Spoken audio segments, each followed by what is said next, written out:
ụmụnne m enwere agwa ụmụ agbọghọbịa ndị Igbo nwa onye Igbo m kwesịrị ka ọ la-akpa. Ị bụrụ nwata ala azụ ka azụ ruo ụlọ agbọghọbịa nya wụ tụrụ opio n'ala Igbo. Nke mbụ, ama ka nwa agbọghọbịa eshila adọ njọ. Agbọghọbịa ahụ la ama ka esi nri. Ilezi anya ha ịhụla ọla ahụ ndị be anyị kpọrọ ụmụ ha jee burulu mbọ ibe ndị ike lee mba ofesi la ibe niile. A akụzioro nwata ka esi ihe. Nwata a nwee ka o si lata n'ụlọ ihe ihere ọ bụrụ ihe ihere. Enwekwara ndị mme akụziri nke ha. Ụmụ nwaanyị ndị Igbo na-enwe aka ọrụ. Enwere ihe aka ọrụ ndị ike ụmụ nwaanyị ndị Igbo na-eme. Ilebe anya ihe mma nsụlụ isi. Mgbe gboo ụmụ nwaanyị ndị Igbo ka ha nlọlọ ụlọ ọhala na-eme ka ihe ndị a maka abịalaghachi elaji ha la alọlọ ụlọ wụrụ housewife. Ha la alọlọ ụlọ na-eshi nri lazụ ụmụ na-emeji ụmụ ihe ndụ aṅa ndụ ka ala ọha la alọlọ ụlọ ahụ ọ bụrụ dụka ụmụ ede nne nwaanyị la akọla ede onweghị nwa onye Igbo enweghị ka o nwere ala ede.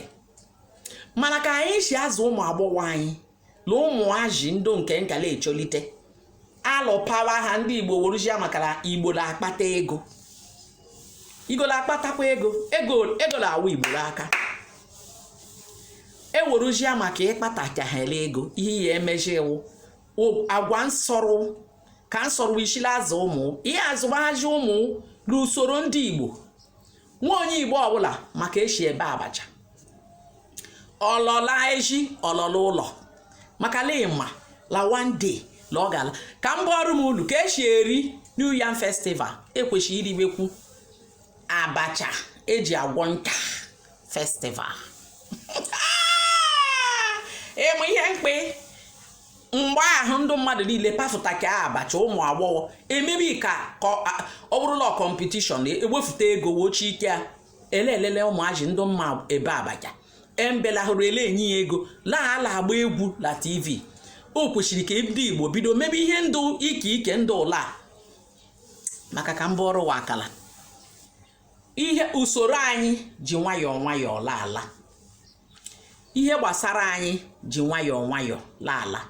Mana ọ bụrụ la anyị wụ ndị Igbo chinye ahụ keshi mba lee ka anyị si emewe ihe anyị ka ọ ghara ịlawa ọdụ mma ekwula ọ adụghị ka ọdụ chimekele ndụ nke nkala emi encourage ọkwa ihe asịtakwara m meelụ ha ka unu hụ ka ahụla agwa anyị ladụ. O nwere ụmụ emume emegasịcha ọ ga-aga agwụ ala eri ụmụ New Yam Festival.